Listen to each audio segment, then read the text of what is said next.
Obongina kemo otisanga lisusu nalingi na mona oyo zali papa lobelanga lisusu nalingi na yoka maloba motema et si tu le venais position position position position on descend on descend on descend descend une fois descend deux fois descend trois fois.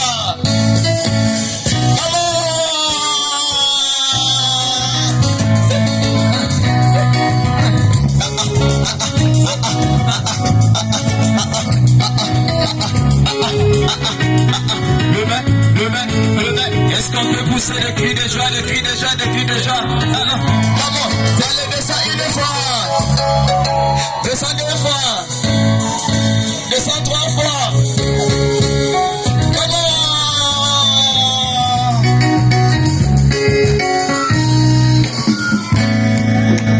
Alléluia. Amen. Alléluia. Que Dieu vous bénisse. Que le Seigneur vous bénisse. Que le Seigneur vous bénisse.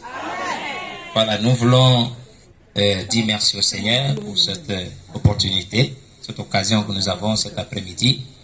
Et avant de passer à autre chose, je sais qu'il y a un peu de pression dans l'air à cause du retard, parce qu'on a, je crois, 2 heures ou 2 heures et demie, quelque chose comme ça. Et je comprends que les gens soient un peu sous tension, frustrés et tout cela. Mais nous devons juste comprendre que ces 2 jeunes gens qui sont ici, ils auraient tellement aimé que les choses se passent à la perfection. Et donc, ils sont déjà suffisamment stressés. On a dû prendre du temps pour essayer de les calmer. Et donc, si vous restez comme ça, vous allez transformer le plus beau jour de leur vie en quelque chose de entre froid et très froid. Alors, si vous voulez, avec moi, leur montrer que nous ne leur en voulons pas, que ce sont des choses qui arrivent, mais nous allons nous arranger à prendre l'heure, les 2 heures qui viennent, faire en sorte qu'elles soient les meilleures possibles pour eux aujourd'hui. Est-ce que vous êtes d'accord avec moi? Alors si vous voulez le faire, je voudrais que vous tapiez des mains comme ça, pour qu'ils sachent que... Vous êtes encore un peu timide, s'il vous plaît. Vous êtes encore un peu timide, mais si on peut faire ça un peu plus là, voilà, c'est bon. Merci. Que le Seigneur vous bénisse. Donc c'est un grand honneur pour moi d'être ici. Je vais remercier nos jeunes mariés qui ont bien voulu que je vienne officier à leur mariage pour la bénédiction, pour demander la bénédiction de Dieu sur leur couple. Et nous voulons donc peut-être en leur nom aussi souhaiter la bienvenue à tous les frères, tous les sœurs, tous nos amis, toutes nos connaissances et chacun d'entre vous en son nom, grade, rang, et ainsi de suite. Que Dieu vous bénisse richement. Amen. Donc, sans que nous ayons encore à perdre beaucoup de temps, je vais vous demander de vous tenir sur vos jambes pour qu'on lise une parole de l'Écriture. Nous allons lire un petit morceau de parole parce que nous ne pouvons pas ne pas lire la parole de Dieu pour ceci.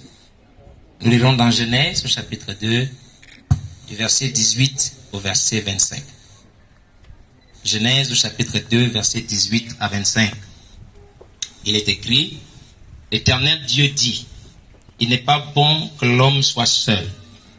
Je lui ferai une aide semblable à lui. L'Éternel Dieu forma de la terre les animaux des champs et tous les oiseaux du ciel. Et il les fit venir vers l'homme pour voir comment il les appellerait, et afin que tout être vivant portât le nom que lui donnerait l'homme. Et l'homme donna des noms à tout le bétail, aux oiseaux du ciel et à tous les animaux des champs.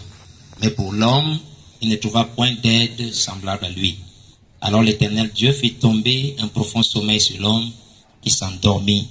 Il prit une de ses côtes et referma la chair à sa place. L'Éternel Dieu forma une femme de la côte qu'il avait prise de l'homme, et il l'amena vers l'homme. Et l'homme dit, voici cette fois, celle qui est os de mes os et chair de ma chair. On l'appellera femme, parce qu'elle a été prise de l'homme. Et je veux juste vous faire remarquer ici, ce n'est pas Dieu qui a donné le nom à la femme. La personne qui a donné le nom à la femme, c'est l'homme. Et le nom, c'est la vie. Le nom, c'est ce qu'il dégage. Le nom, c'est ce qu'elle exprime. Donc c'est dans l'homme que se trouve la clé pour déterminer ce que la femme sera. Juste une parenthèse. Donc c'est pourquoi l'homme quittera son père et sa mère et s'attachera à sa femme et ils deviendront une seule chair. L'homme et sa femme étaient tous deux nus et ils n'en avaient point honte. Que le Seigneur ajoute ses bénédictions à la lecture de sa parole. Vous pouvez vous asseoir. Nous allons parler quelques minutes. Je sais, nous ne serons pas longs, comme je l'ai dit. Je ne pense pas qu'on aura atteint 45 minutes, 1 heure. On va juste dire quelque chose et puis passer à la bénédiction parce que, vous savez, il est impossible de pouvoir réaliser quelque célébration que ce soit. Chaque réjouissance, chaque célébration qu'il y a sur la terre, quel que soit le motif de satisfaction que vous pouvez avoir, Dieu nous donne ces choses, pas pour que ce soit une chose sur laquelle nous nous appuyons pour notre vie, mais juste comme un souvenir, juste comme un signe, comme une ombre, parce qu'en réalité, cela vous fera juste avoir plus de soif pour la véritable célébration qui vient. Ça vous fera avoir plus de soif pour la véritable joie qui vient. Donc, quand nous voyons un couple qui s'unit dans les liens du mariage, quand nous voyons un bébé qui naît, quand vous avez un motif de satisfaction parce que vous avez gagné votre salaire à la fin du mois et que vous êtes content, vous remerciez Dieu, cela c'est bien. Mais cela n'est encore que l'ombre de l'ombre de l'ombre de l'ombre de l'ombre. Parce qu'il y a des choses encore plus glorieuses. Et la parole de Dieu dit que l'œil n'a point vu et l'oreille n'a pas entendu les choses que Dieu réserve pour ceux qui l'aiment. Alors quand nous venons à un mariage, si vous partez d'ici avec seulement le goût du poulet, vous avez tout manqué. Si vous partez d'ici avec le goût de on a bu et on a mangé, vous n'avez encore rien compris. C'est ici pour que vous ayez une soif d'une chose encore plus grande. Et c'est pour ça qu'il est important, avant qu'on ne fasse une célébration comme ça, que nous lisions la parole et que nous vous rappelions certaines choses. Donc que Dieu vous bénisse. Que Dieu vous bénisse. Vous êtes un peu silencieux quand même.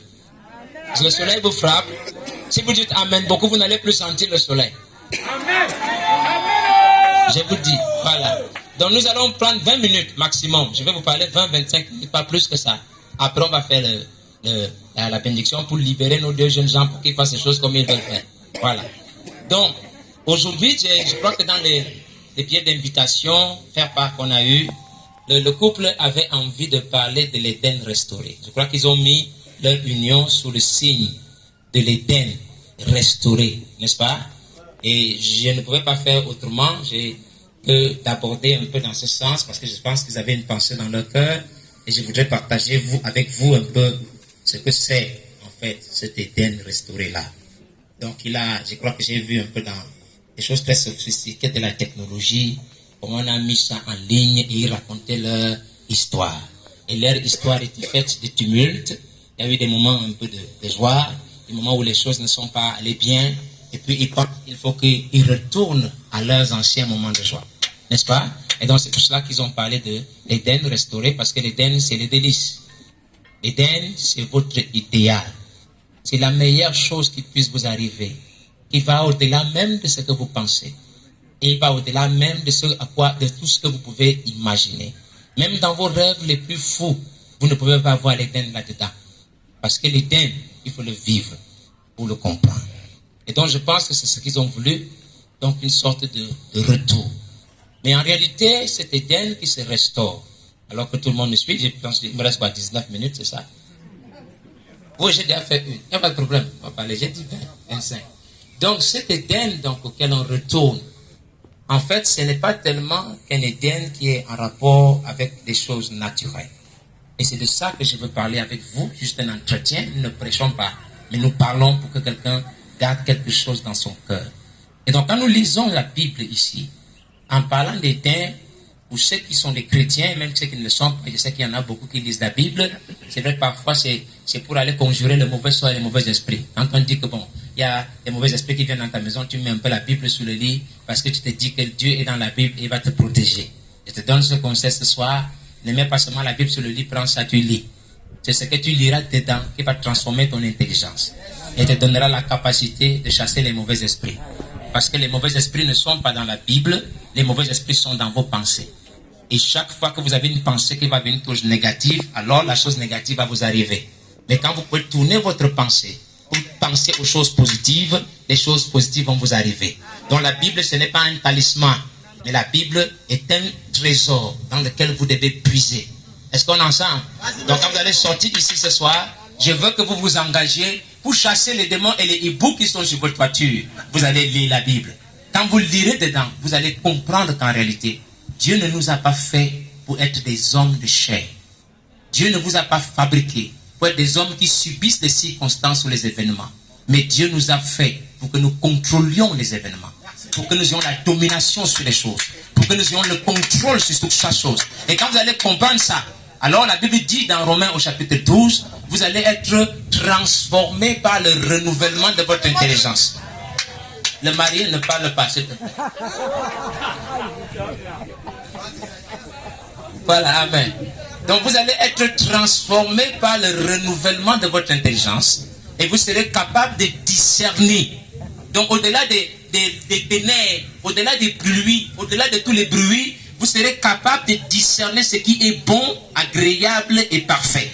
Parce que quand on parle d'Éden, quand on parle de l'idéal, quand on parle de ce qu'il y a de meilleur dans le monde, ce n'est pas ce qui se présente à vous, mais il s'agit de ce que vous voyez derrière ce qui se présente à vous.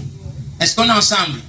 Quand vous rentrez au commencement, vous allez entendre dans la parole là-bas que Adam et Ève étaient dans le jardin d'Éden, n'est-ce pas? Mais dans le jardin d'Éden là, ce n'est pas qu'il n'y avait que des bonnes choses. Dans le jardin d'Éden, il y avait le serpent. Dans le jardin d'Éden, il y avait le diable. Le diable était en Éden. Le diable était au jardin d'Éden. Les mauvaises choses que vous avez aujourd'hui étaient là-bas. Mais qu'est-ce qui faisait que l'Éden soit éteint? C'est que ce diable n'avait aucune influence sur Adam. Parce que la pensée d'Adam, la pensée de l'homme, le marié,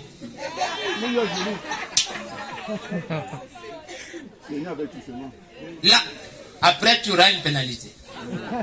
La pensée d'Adam, la pensée de l'homme était focalisée non pas sur les choses qui ne semblent pas aller, mais c'était focalisé sur les choses qui vont bien.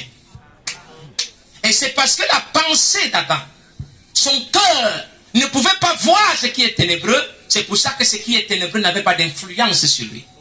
Est-ce que quelqu'un me suit? Donc quand vous avez votre femme à la maison, ne concentrez pas beaucoup l'attention sur ce qui ne va pas sur elle. Si vous concentrez l'attention sur ce qui ne va pas sur elle, vous allez voir trop de mauvaises choses et vous aurez l'impression que c'est la plus mauvaise chose que Dieu vous ait donnée. Mais si vous concentrez votre attention, si vous concentrez votre attention sur ce qu'elle a de bien, ça peut être un petit joli nez, c'est tout.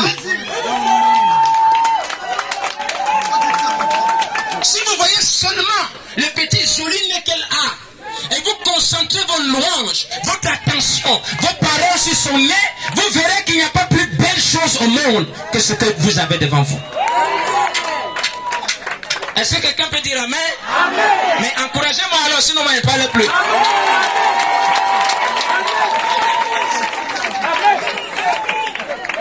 Voilà ce qu'était l'Éden. La pensée de l'homme n'était pas tournée vers ce qui est négatif. La pensée de l'homme était tournée vers le bon potentiel que j'identifie. Et son travail, c'était d'élever ce potentiel, de le faire fructifier, de l'élever jusqu'à ce qu'il atteigne la perfection. Et c'est quand ce potentiel grandit que ce qu'il y a de mauvais disparaît aussi. Vous me suivez? Et c'est ce à quoi, en réalité, nous sommes appelés à revenir.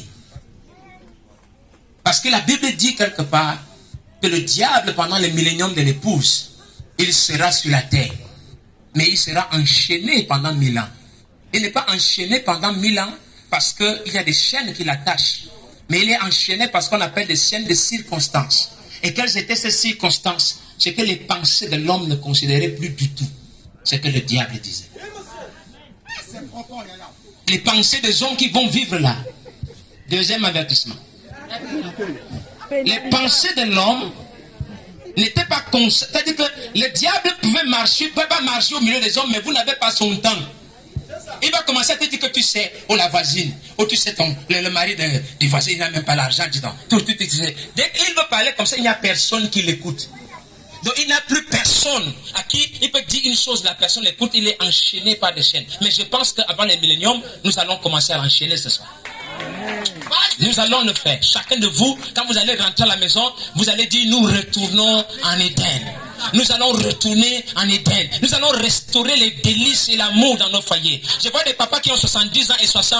Vous avez 40 ans de mariage, avec 39 ans de tsunami. Aujourd'hui, là, on change les choses. Amen. Les mamans disent amen, non? C'est bien. Maintenant, qu'est-ce qu'il faisait? Qu'est-ce qu'il faisait que la pensée de l'homme ne pouvait pas prendre en compte ce qui est négatif? Ce qui faisait ça, c'est parce qu'il est dit dans la Bible, parce que nous parlons de l'Éden. Et je veux dire qu'en fait, la Bible, je considère personnellement qu'elle n'a que deux parties. La première partie de la Bible, ou la vraie Bible, c'est deux chapitres. Genèse 1 et Genèse 2. Le reste de la Bible, à partir de Genèse 3 jusqu'à Genèse Apocalypse 22-21, c'est le rattrapage ou la restauration des deux chapitres-là. Parce que ce que nous devions être, c'est dans les deux chapitres-là. Et quand c'est détruit, alors tout le reste du temps, on se bat pour revenir à ce que nous devions être. Amen, amen, amen. C'est ça. L'Éden, là, c'est là-dedans que ça se trouve. Et quand vous lisez à l'intérieur, dans Genèse 1 et 2, vous verrez que Genèse chapitre 1, il me reste peut-être 17 minutes, je crois, c'est ça. Genèse 1, verset 26 à 28, il est dit dedans, Dieu dit, faisons l'homme à notre image et selon notre ressemblance. Et cet homme-là qui est fait à notre image ne subit pas les événements. Cet homme-là doit dominer. Cet homme doit contrôler. Cet homme doit superviser. Et il était dans quand Dieu lui parla et le bénit. Et cet homme-là était un être double. En d'autres termes, s'il était Luther, Dorcas était à l'intérieur. Et il a dit à l'homme, parce que l'homme c'est deux personnes dans un. Et il a dit à l'homme, vous avez la commission ici d'être fécond, de multiplier, de remplir la terre, de la l'assujettir et de dominer. C'est l'homme-là qui était fait à l'image de Dieu. Mais cet homme qui était à l'image de Dieu n'était pas physique comme ça. Il y a un prophète, Malachie 4, frère Branham, qui est le prophète de Malachie 4. Troisième sanction. La voix autorisée. Pour nous en ce temps-ci, la bouche de Dieu, un prophète, a dit que l'homme là, il avait la forme d'un petit nuage blanc. Et cet homme qui était un petit nuage blanc, ce n'était pas un nuage visible, c'était un nuage invisible. C'est cet homme-là qui avait la forme d'un petit nuage blanc. C'est en lui-là. C'est cet homme-là qu'on appelle l'image de Dieu. C'est cet homme-là qui avait le pouvoir de dominer, de contrôler, d'assujettir. Maintenant, pour que cet homme puisse agir dans ce qu'on appelle les dimensions inférieures de la vie. Parce que ce dans quoi vous êtes aujourd'hui, le monde que vous aimez là est le niveau inférieur de la création. Alors Dieu a dû former une porte d'entrée qui était une porte physique qui est votre corps. Et il a pris cet homme, il l'a connecté avec la poussière.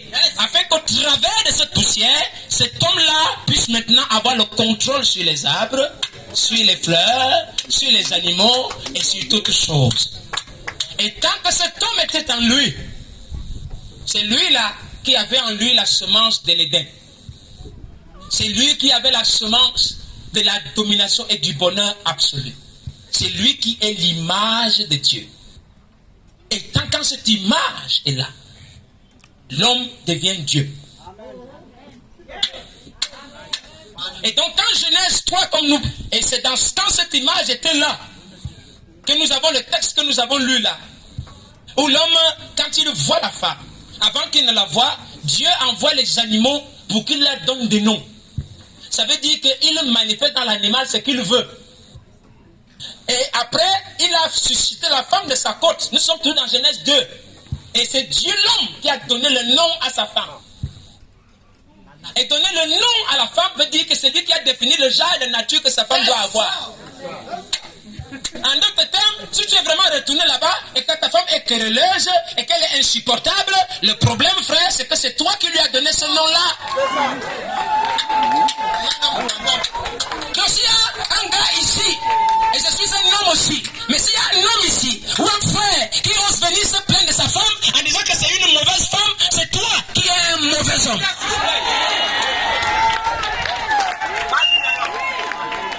Parce que lui là, qui avait l'image en lui, c'est lui qui a donné le nom. Il a dit on l'appellera femme. Parce qu'elle a été tirée d'elle. Et il a défini les caractéristiques et les condiments, les ingrédients qui doivent être dans la femme là. Elle est os de mes os, chair de ma chair, jouissance de ma jouissance, réjouissance et bonheur de mon bonheur. Alléluia. Elle est la fleur de ma maison. Elle est la plus bonne chose qui me soit réservée. Et quand il parlait sur sa femme, elle ne pouvait être que ça. J'ai envie de quelqu'un qui m'encourage un peu. Amen, amen. Amen, mais si vous dites beaucoup amen, je vais perdre le contrôle. Amen, je vais perdre le pédale et là on reste jusqu'à 20h. Amen, amen. Amen.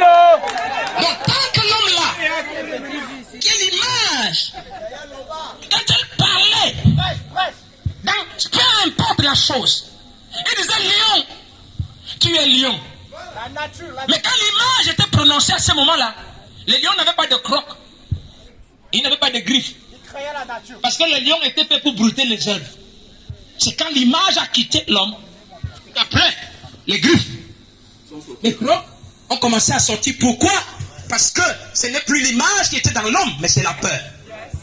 Et la crainte a commencé à créer des choses négatives. Et la Bible dit, c'est ce que je crains, c'est ça qui m'arrive. Et parce que j'ai trop peur que ma femme me trompe, elle me trompe. Et parce que j'ai trop peur que la femme, s'il ne soit pas avec moi, elle ne sera pas. Mais vous devez avoir peur de vivre le bonheur absolu. Commencez à trembler devant Dieu. En disant que Seigneur, la qualité que je sens que tu vas me rendre heureux là, moi-même je tremble déjà à cette idée. Voilà le genre de tremblement que je veux que vous ayez. Mais quand vous aurez ce tremblement-là, toutes les choses iront bien. C'est l'image. Ah, j'ai quitté la... Je dois respecter le protocole quand même. Ah, je reste à ma place. Dieu vous bénisse. Donc quand l'image, c'est cette image, elle était dans la chair. Si cette image est dans Luther, alors toutes les choses que Luther prononcera. Si Dorcas un jour vient, et vous entendez Luther qui ose se plaindre de Dorcas, dites-lui que tu étais là le jour qu'on a prêché. Amen. On est ensemble? Parce qu'elle n'est que le reflet de ce que toi tu y envoies. Sur le plan même spirituel, la femme est un champ. Et dans le champ ne fait pas pousser, ne crée pas le maïs. Le champ ne fait que développer ce que toi tu as planté.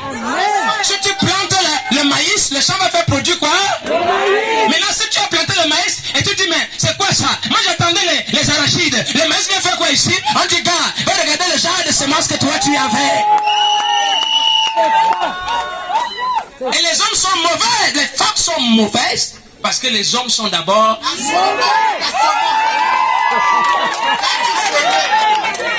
Amen. Et j'aime quand notre marié dit Amen. Parce que tout ce que je dis là, c'est sur lui que je dis ça. Si Dorcas un jour, tu es énervé et qu'elle t'énerve, la faute c'est à qui?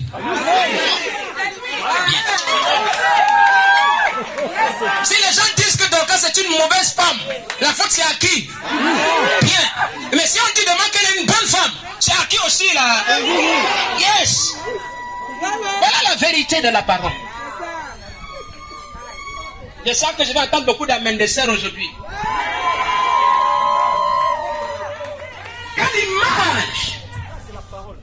Quand cette image était en Adam, dans la poussière, alors on dit chaque soir, le Père venait communier. Parce que cette image était le reflet de celui d'en haut. Donc les deux ensemble marchaient sans problème. Ils étaient identiques. Papa venait communier, ça va mes enfants, oui papa, tout allait bien. Il appelait sa soeur ou son frère, os de mes os et chair de ma chair. Il n'y avait aucun. Mais quand nous arrivons à Genèse 3, quand l'image la quitte l'homme, quand il entend la voix de Dieu, parce que l'image n'est plus en lui. En d'autres termes, l'Éden l'avait quitté. Parce que le vrai Éden, c'est cette image-là qui était dans l'arcade. Merci, Yaya. Et si vous voulez rentrer dans l'Éden, vous devez retourner à l'image. L'image, il faut restaurer l'image, Yaya. Vous êtes avec moi? Il me reste 10 minutes, non? Non, Je ne vais pas prendre de temps. On est là pour ça. Et donc, quand cette image est partie, regardez ce qui se passe après. Quand l'image s'en va, l'homme ne sait plus quelle direction prendre. L'amnésie spirituelle. Dès qu'il entend la voix de Dieu, il fuit. La communion qu'il avait avec Dieu hier, il n'est plus chaud pour la voir. Il préfère la communion de la 33 et de la Guinness. Et quand il vient au mariage comme ce soir, il veut dire, dans ce mariage même c'est naze, il n'y a rien ici parce qu'il n'y a rien à boire. Vous voulez boire les alcools parce que l'image vous a quitté. Il a dit que ça crie. Vous voulez boire les alcools. Et vous voulez les choses qui font que ça bouge un peu parce que l'image vous a quitté. Alors quand vous n'avez plus la communion avec votre Père, vous voulez des choses avec lesquelles avoir communion. Amen. Donc quand ce soir vous serez là avec votre Guinness ou votre kaki, souvenez-vous et dites que mon image là tu es où? Là où je me retrouve maintenant avec ceci, l'image là tu es parti.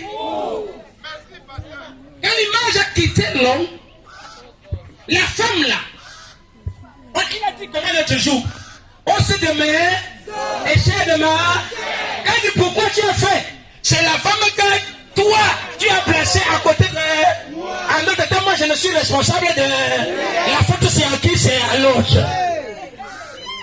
Communion fraternelle rompue. Il y a tellement de fautes dans les femmes, tellement de fautes dans les frères. Si je ne suis pas bien, c'est à cause de toi. Si je ne sais pas, c'est à cause de vous. C'est vous qui avez fait. C'est vous qui êtes monté, c'est vous qui êtes descendu. Quand vous commencez à trop dire ça, commencez à pleurer sur vous, dire, l'image là est, tu es où? Quand ça chauffe dans le foyer, c'est parce que l'image de Dieu n'est pas là. Et restaurer les dettes, c'est restaurer l'image dans votre cœur, afin que vous sachiez voir les choses comme Dieu veut que vous les voyez. Il ne s'agira pas de votre capacité intellectuelle. C'est vos diplômes et tout ça, ingénieur, doctorat, les salaires de 2 millions, c'est pas ça qui fait le bonheur. On s'en fout, frère. Ça vous rend esclave. Vous êtes esclave des biens de banque. Les fils de Dieu sont soumis à des biens de banque. Non. Nous valons plus que ça. Nous valons plus que ça. L'image serait dans l'homme. Elle doit être implantée en nous.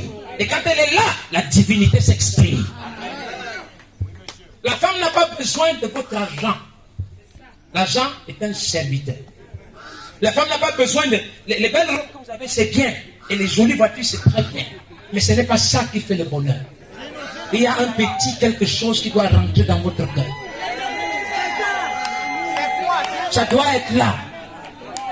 Ça doit être là, les frères. Est-ce que tout le monde me suit? Nous sommes très sérieux. Je vais bientôt m'arrêter. Je suis très sérieux dans ce que je dis. À partir de ce moment-là, quand l'image le quitte, la faute n'est plus toi, nous. C'est toujours l'autre. Quand l'image le quitte, il prend conscience de certaines choses sales dont il ne prenait pas conscience hier. Il commence à se rendre compte qu'il est nu. Et il veut se couvrir de feuilles de figuier pour essayer de satisfaire sa conscience. Et c'est ce que nous avons aujourd'hui.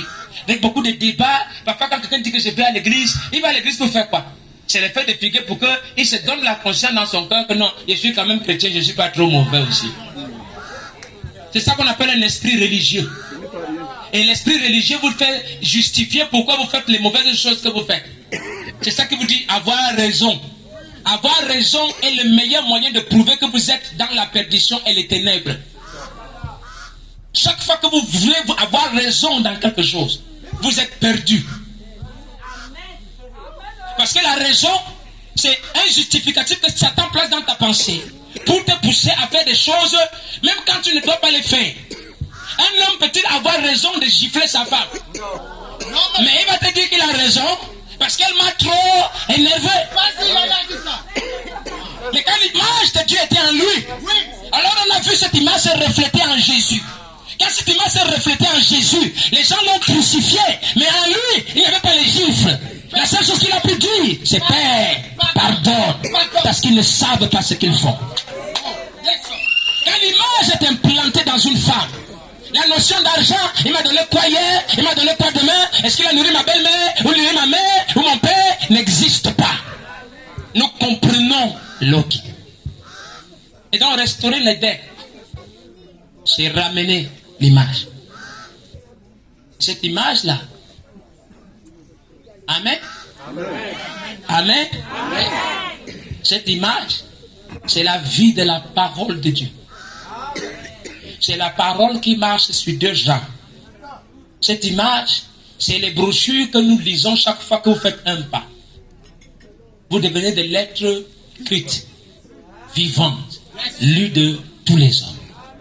C'est-à-dire que quand je vais faire quelque chose, avant de me fâcher contre Dorcas, parce que je trouve qu'elle me met trop la pression, la première chose qui passe dans mon cœur, c'est ce n'est pas est-ce que j'ai raison de faire ce que je fais, mais est-ce que c'est ce que Dieu voudrait que je fasse. Vous me savez? Vous me suivez? Il y a une vertu qu'on appelle la piété. Qui sait ce que veut dire la piété? Parce qu'il y a sept vertus principales. En réalité, qui se trouvent dans l'image de Dieu là. C'est cette vertu principale. Qui sont la mécanique de l'image. Donc quand l'image est entrée en vous, et cette image-là, c'est ça qu'on appelle Christ. Hein? C'est dans cette image-là que se trouvent tous les secrets de la science et de la connaissance. C'est la Bible qui dit ça. Et c'est ce Christ en vous qui est l'image de Dieu restaurée dans l'homme.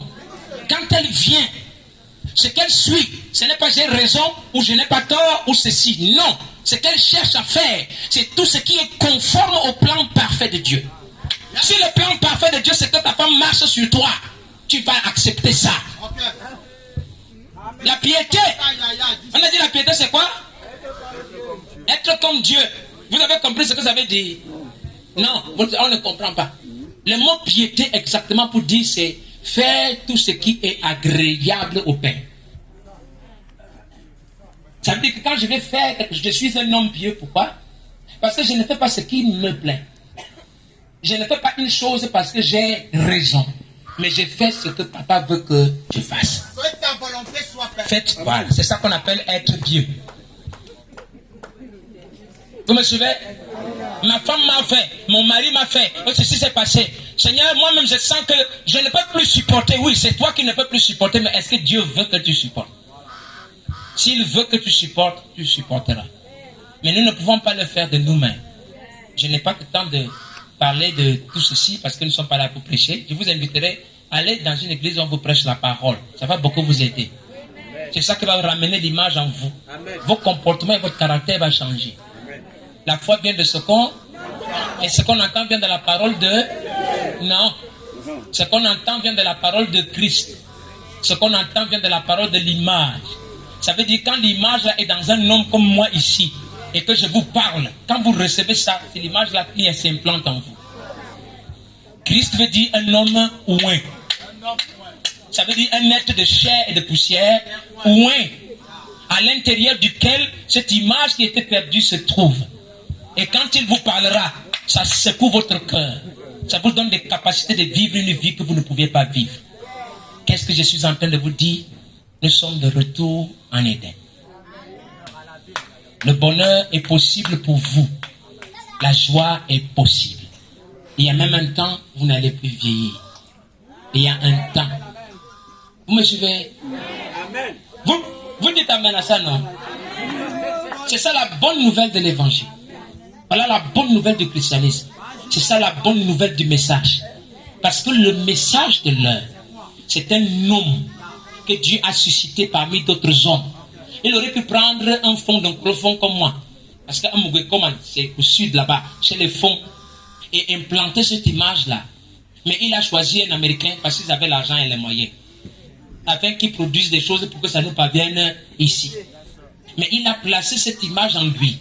Afin qu'il prononce des paroles. Et ces paroles sont comme des semences. Quand vous les recevrez, ça va reproduire la même chose. C'est pour ça que frère, Ne venez pas dire à quelqu'un quand vous allez entendre qu'on parle du message que non, oh, les pentecôtistes ont fait, oh, l'autre avait fait les guérisons, oh, l'autre avait fait ceci. Il ne s'agit pas de guérir les malades. Il s'agit d'installer, d'inoculer, d'injecter Dieu dans votre cœur. C'est ça. La vérité. Maintenant, je pense que je vais vous laisser manger. Non, non, continue encore. Mais si vous avez compris, voilà le mystère. On dit le mystère qui a été caché dans tous les âges et dans tous les temps. C'est dans celui-là que se trouvent tous les secrets de la science. Si vous voulez être la personne la plus brillante de la terre, la personne la plus heureuse du monde, tous les secrets du bonheur, c'est quand cette image s'implante dans votre cœur. Vous ne voyez plus les choses comme avant. Amen. Vous changez les circonstances comme vous voulez. La preuve, vous étiez un peu stressé au début. Mais aujourd'hui, vous êtes un peu plus content, non? C'est moi qui ai changé l'atmosphère là. Applaudissez pour moi aussi. Mais qu'est-ce qui a fait ça? C'est l'image là qui fait ça. Amen. Donc, alors que nous allons passer à ceci, je voudrais donner ce conseil à mes frères et sœurs, aux hommes. Réconciliez-vous avec vos femmes. Vous m'entendez? Dieu ne peut pas vous donner un serpent quand vous lui demandez un pain. Et si un jour vous avez prié Dieu qui vous donne la femme qu'il vous a donnée, si vous la donnez et qu'elle ne marche pas bien, c'est vous qui êtes un chauffeur nulard à qui on donne une Rolls Royce. Va faire ton permis de conduire, tu apprendras à conduire la voiture. Que les hommes disent Amen alors. Amen. Amen. Si ça ne va pas dire que non, c'est moi qui ne sais pas comment on gère. Amen. Parce que le jour que tu sauras comment on gère, quand on va te mettre dans une BMW ou je ne sais pas quoi, V12 ou V18, tu sauras que non, ça, c'est de la voiture. Mais quand tu es nul en conduite, dès qu'on te donne ça, tu demandes, ça pointe l'arbre. Tu dis les blancs là font les mauvaises choses. Non, c'est toi qui es mauvais chauffeur. Réconciliez-vous avec vos femmes. Dites Amen les frères. Amen. Réconciliez-vous avec vos maris. Dites Amen les sœurs. Amen. Vous avez le devoir absolu de placer le bonheur dans vos maisons. Si vous osez être malheureux, vous êtes redevable à Dieu. Amen. Et vous savez comment faire. Donc alors qu'on parle de l'Éden restauré, nous allons restaurer l'Éden là partout. L'Éden restauré, ce n'est pas que les arbres vont venir du ciel, ça va commencer à pousser sur la terre. Non. L'Éden restauré, c'est la pensée de Dieu. Il s'installera dans vos cœurs. Et quand la pensée de Dieu s'installe dans vos cœurs, à partir de là, vous influencez votre environnement. Vous influencez toutes choses. Vous allez changer votre femme, changer votre mari, changer vos enfants, changer votre ville, changer votre pays de corrompus. Et de manger 1000 et de manger 2000 que nous sommes. Nous allons devenir le meilleur pays du monde. Que le Seigneur vous bénisse.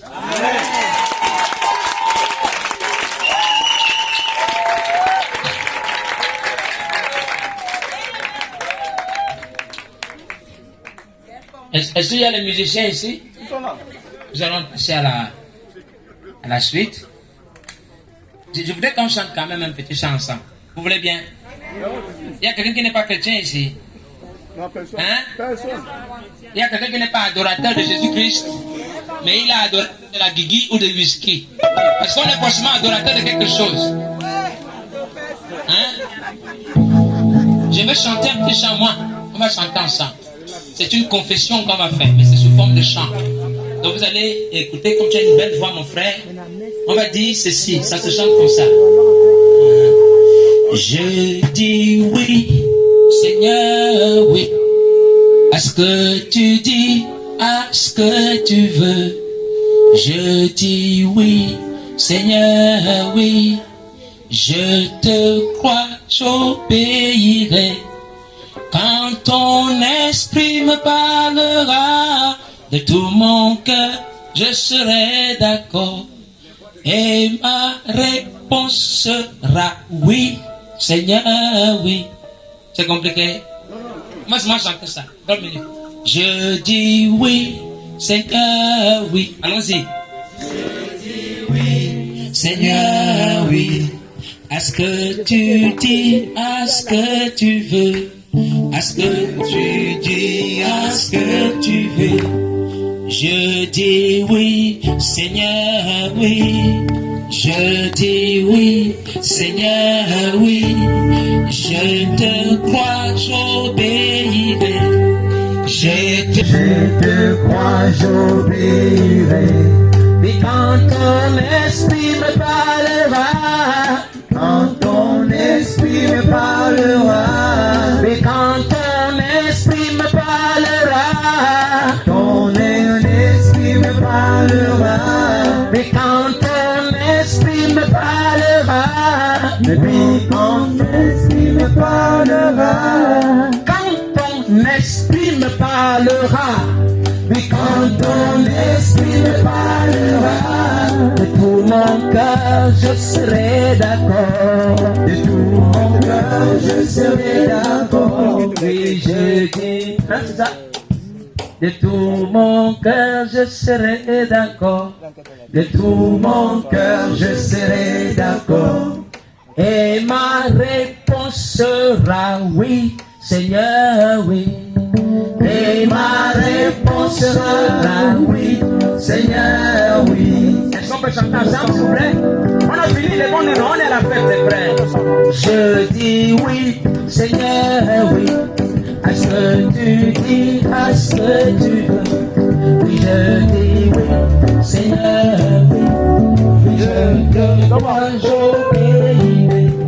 Quand ton esprit me parlera, et tout mon cœur je serai d'accord, et ma réponse sera oui, Seigneur, oui, oui, oui, oui, oui, Seigneur, oui, à ce que tu dis, à ce que tu veux, je dis oui, Seigneur, oui, je te crois, j'obéirai, car ton esprit me parlera, tout mon cœur je serai d'accord, et ma réponse sera oui, Seigneur, oui, oui, oui, oui, oui, Seigneur, oui, à ce que tu dis, à ce que tu veux, je dis oui, Seigneur, oui, je te crois, obéirai, car ton esprit me parlera, de tout mon cœur je serai d'accord, et ma réponse sera oui, Seigneur, oui. Amen. Alléluia. Que Dieu soit béni. Que Dieu soit béni. Est-ce que tu dis oui ce soir? Tu vas entendre oui, Seigneur. Oui, Seigneur. Je te crois et j'obéirai. Si ton esprit me parle ce soir, je suis d'accord et je vais obéir et je vais accepter. La réponse sera oui.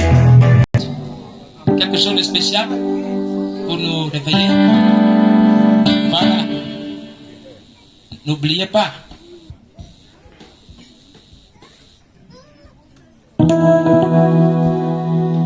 Oui.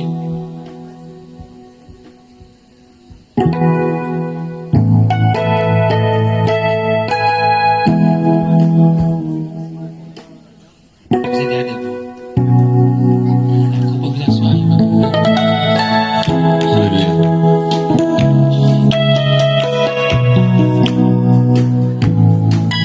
L'amour est une personne qui a quitté les cieux pour la terre des hommes. L'amour est une personne qui a aussitôt entré dans mon cœur, a séduit toute ma vie. L'amour est une personne qui me conduit dans le chemin sur lui-même. Il m'aime, je le sais, il me porte dans son cœur. Je te porte dans mon cœur, et mon cœur brûlant d'amour pour toi. Tu es mon yaya, moi je t'aime, tu le sais. Je t'aime, tu le sais. Je te porte dans mon cœur, et mon cœur brûlant d'amour pour toi. Tu es mon yaya.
Merci mes bien-aimés frères, vous chantez merveilleusement bien, que Dieu vous bénisse. Mon âme est vraiment dans la joie cet après-midi. Nous allons procéder à la bénédiction, à la cérémonie spirituelle de ce mariage.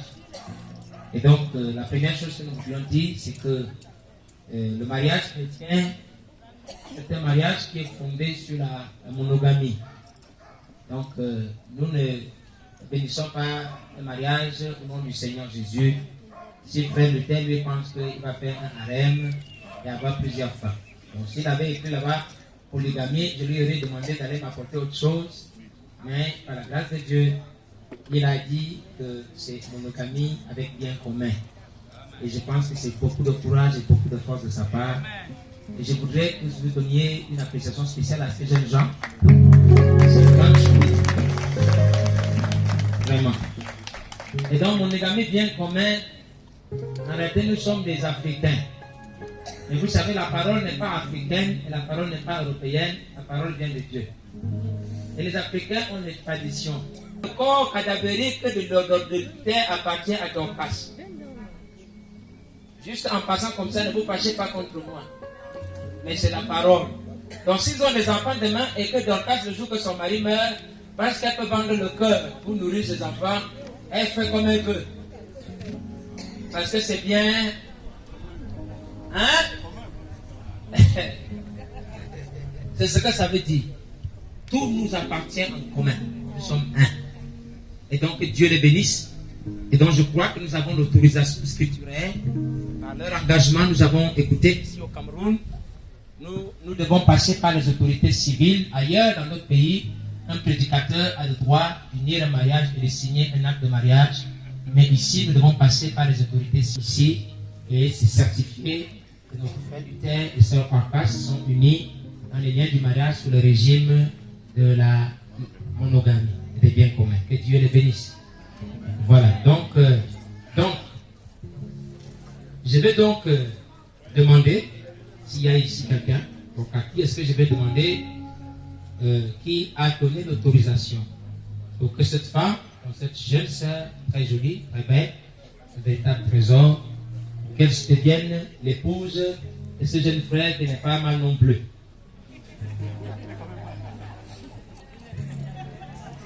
À qui est-ce que je vais demander? Papa, bien, parce que le témoignage est important.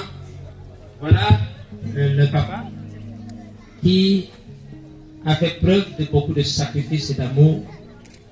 Donc papa, c'est toi qui as accepté que cette jeune sœur devienne l'épouse de ce frère. Tout à fait, pasteur. Est-ce que c'était sous la pression? Aucune pression. C'est le choix et l'acceptation de ton cœur. N'est-ce pas? Nous apprécions cela. Que Dieu te bénisse. Amen. Est-ce qu'on peut apprécier notre père ici? Merci. Donc nous sommes dans là. Et donc, chers bien-aimés, nous sommes assemblés ici devant ce groupe de gens. Vous êtes des gens visibles et des gens invisibles, en présence de Dieu pour unir dans les liens sacrés du mariage cet homme et cette femme. Ce qui est une chose honorable parmi les hommes, comme l'a déclaré Saint Paul. Par conséquent, il n'est donné à personne d'y entrer, imprudemment ou légèrement, mais plutôt avec révérence, prudence, sagesse, modestie et dans la crainte de Dieu. Les deux personnes ici présentes sont venues pour être unies dans cette union sacrée. S'il y a ici quelqu'un qui peut montrer un motif valable pour lequel elle ne devrait pas être illégalement unie dans les liens sacrés du mariage, qu'il le dise maintenant. Sinon, qu'il garde silence pour toujours. Est-ce qu'il y a quelqu'un?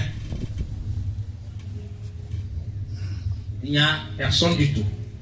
Et donc, j'exigerai donc de vous, tous les deux, Frère Luther, Dorcas, je vous demanderai à vous deux, car vous répondrez certainement au jour du jugement, quand les secrets de tous les cœurs seront dévoilés. Moi, je n'ai pas les secrets de vos cœurs.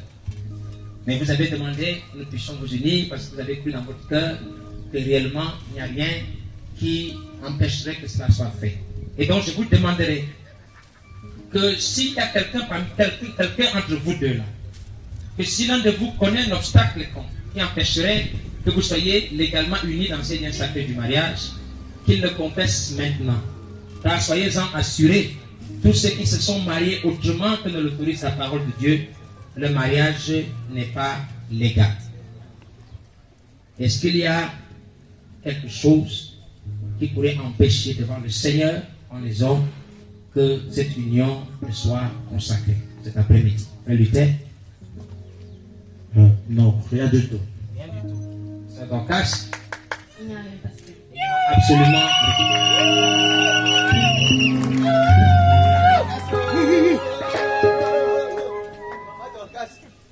Amen.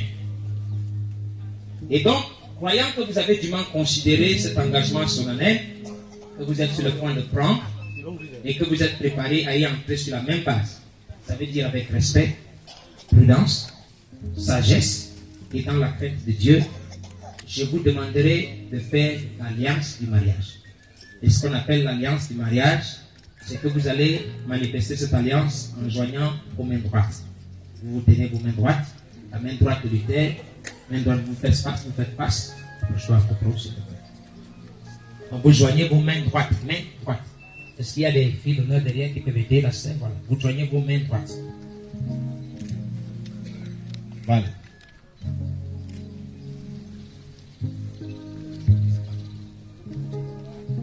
Acceptes-tu, mon frère?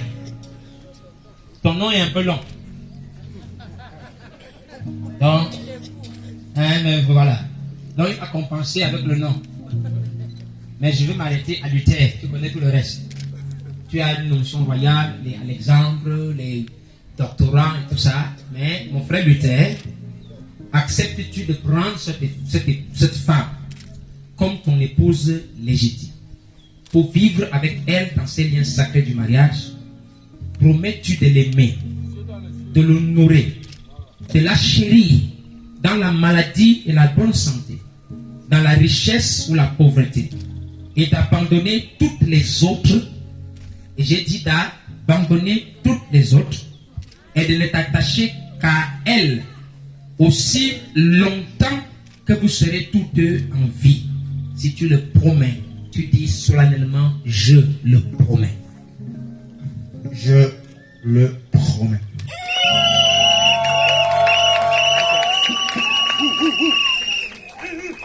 Ma bien-aimée sœur Dorcas, ton nom est un peu plus court quand même, mais on va faire l'équilibre.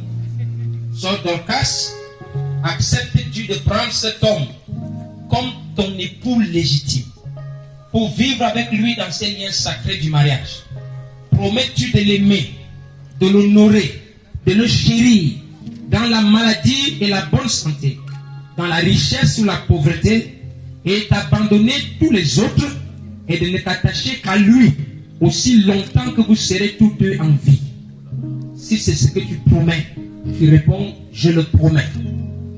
Je le promets.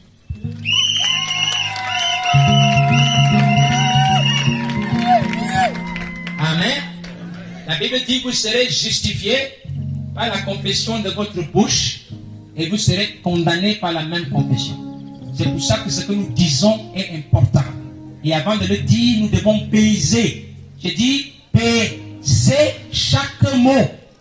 Ça a de l'importance parce que ça va nous retrouver. Mais ils ont fait la promesse de s'unir, de rester fidèles, d'abandonner tout le monde. Le jour que tu fais mal, tu as failli. C'est un crime très très très grave. Oui. Que Dieu vous bénisse. Alléluia. Donc, je vous demanderai donc un signe qui montre que cette alliance qui a été conclue entre vous sera toujours observée. Parce que l'alliance, c'est ce que vous dites. C'est le vœu que vous faites qui est l'alliance. Maintenant, vous avez un signe de cette alliance qui est la bague.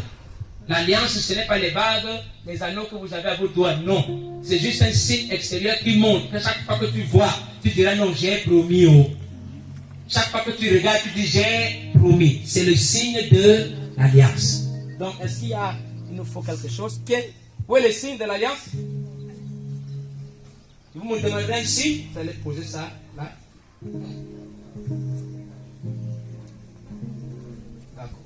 Donc les deux bagues sont posées sur la Bible. Je crois qu'il faut les enlever et les poser sur la Bible directement.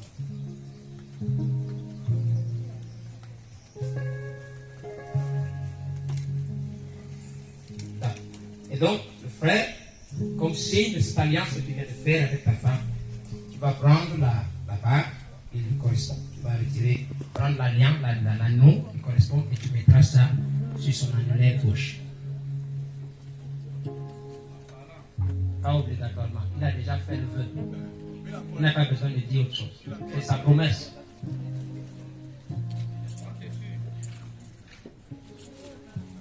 Merci. Et donc, voilà. Et la sœur, tu vas aussi prendre l'anneau qui correspond, tu le mettras dans son annulaire gauche. Ce qu'elle devait dire, elle a dit. Elle a promis.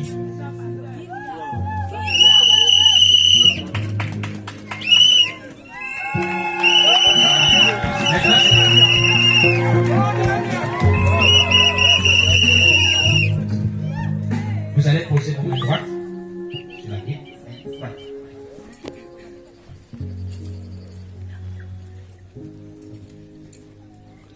Maintenant, nous allons incliner la tête.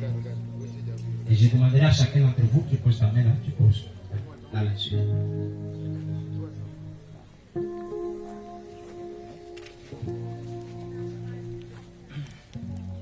Je vous demanderai aussi d'incliner la tête, frère, et d'adresser une parole en tant que parent, en tant que frère, ami de bénédiction à l'endroit de ces jeunes gens.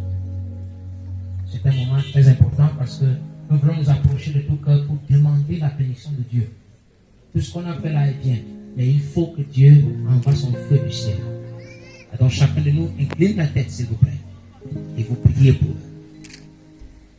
Je vous en prie, les parents, inclinez vos têtes, vous priez pour eux.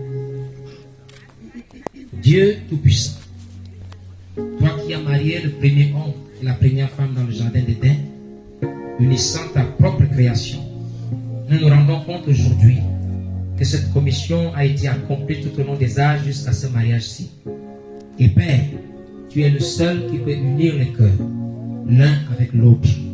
Et nous prions, bien-aimé Père Céleste, puisque ceci a été fait suivant ton sage conseil, vu que tu as amené ces jeunes chrétiens et cette jeune chrétienne à s'unir au cours de cette cérémonie sacrée aujourd'hui, pour devenir mari et femme, l'un vis-à-vis de l'autre, durant le pèlerinage de leur vie, nous prions que tu les bénisses. Nous ensemble, nous prions, Seigneur, que tu les bénisses. Et que tu bénisses leur foyer. Fais d'eux des exemples, Seigneur, dans le quartier où ils vont établir leur foyer.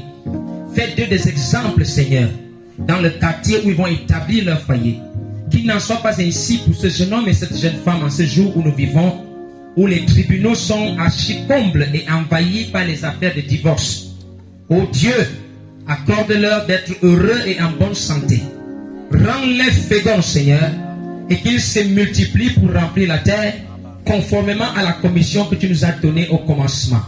Et de même que tu avais béni Isaac et Rebecca, et qu'ils avaient eu des enfants fidèles, qu'il en soit aussi ainsi pour ce couple. Père, bénis-les.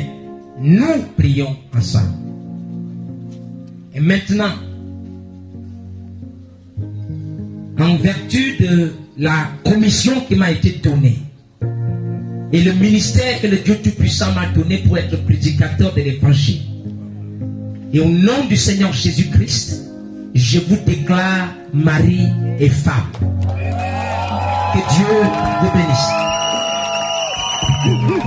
Maintenant, le marié peut embrasser sa femme. Ils sont mariés, hein? Je vais attendre vos acclamations, vos applaudissements, vos chants. Quand il embrasse, il peut retourner pour ça.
Oui, alors comme